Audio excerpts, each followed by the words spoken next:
Les militaires ougandais ou UPDF se trouvent sur le territoire congolais depuis le 30 novembre 2021 dans le cadre de l'opération militaire conjointe Soujar pour la traque et la neutralisation des forces démocratiques alliées ou ADF.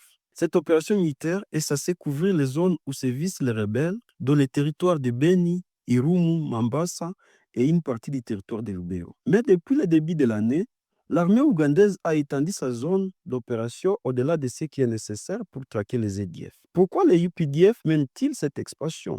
Bonjour, je suis Lefos Bokenakazi, data manager pour le baromètre sécuritaire du Kivu. Vous écoutez le 8e épisode de la saison 5 de Ponabiso, capsule audio de Bouteli et du groupe d'études sur le Congo GEC. Chaque semaine, ce podcast vous apporte notre analyse sur les sujets d'actualité en RDC. Nous sommes le vendredi 28 février 2025. Tout commence par la demande des UPDF d'étendre la zone d'intervention et la durée de l'opération Soujar lors de la réunion d'évaluation de cette opération tenue du 10 au 11 octobre 2024. La partie congolaise n'avait pas accédé à la demande de la partie ougandaise. Mais à la suite de l'avancée des rebelles du mouvement du 23 mars M23 dans le Grand Nord de la province de Nord Kivu, les militaires UPDF ont pris l'initiative d'installer une base importante dans la commune de Lubero, chef-lieu du territoire du même nom. Selon certaines sources, cette projection visait non plus à lutter contre les ADF, mais à dissuader l'avancée du M23 vers la ville commerciale de Butembo. Plus tard, le 15 février 2025, le chef d'état-major de l'armée ougandaise et fils du président, Mozi Kainerugaba, publie un tweet donnant exactement 24 heures à toutes les forces de Bunia pour rendre leurs armes. Si elles ne le font pas, nous les considérons comme des ennemis et les attaquerons. Ce tweet a été perçu comme un ultimatum donné aux forces armées congolaises de laisser entrer les militaires ougandais dans les chefs-lieux de la province de l'Ituri. Pour calmer la situation, et alors que l'armée congolaise, focalisée sur le M23, n'avait pas vraiment les moyens de s'y opposer, des officiers congolais et ougandais se sont rencontrés à 3 reprises pour convenir de l'entrée des troupes ougandaises à Bunia, ce qui sera fait le 19 février.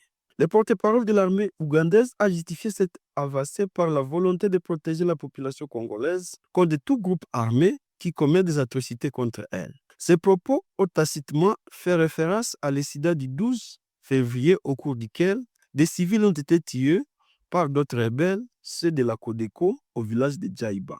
Il ne s'agit en tout cas plus de lutter contre les ADF qui n'ont à ce jour jamais frappé Bunia. En outre, la communication des officiels ougandais continue d'entretenir une ambiguïté sur le mobile de la projection des bases des UPDF au-delà de la zone d'opération Soujar. Le 21 février, le président Yoweri Museveni a affirmé « Notre présence au Congo n'a rien à voir avec la lutte contre les rebelles du M23. Dès le début, nous avons conseillé aux partis impliqués dans le conflit entre le gouvernement congolais et le M23 de mener des négociations. » Cette publication ainsi que les soutiens apportés au M23 par l'armée ougandaise, selon le groupe d'experts de l'ONU pour la RDC, pourrait-elle signifier que les militaires ougandais cohabiteraient avec les rebelles du M23 à cas de progression de ces derniers vers le nord? Après avoir été initialement accepté par Kinshasa pour lutter contre les ADF, la présence de l'armée ougandaise dans l'est de la RDC semble devenir de plus en plus embarrassante pour le gouvernement congolais, qui ne semble plus avoir les moyens de la refuser. Le gouvernement congolais devrait clarifier la nature et la suite de sa coopération avec le gouvernement ougandais afin de dissiper ces ambiguïtés. Le gouvernement congolais devrait également demander des explications à la partie ougandaise sur les liens qu'elle entretiendrait avec certains groupes armés à l'est de la RDC.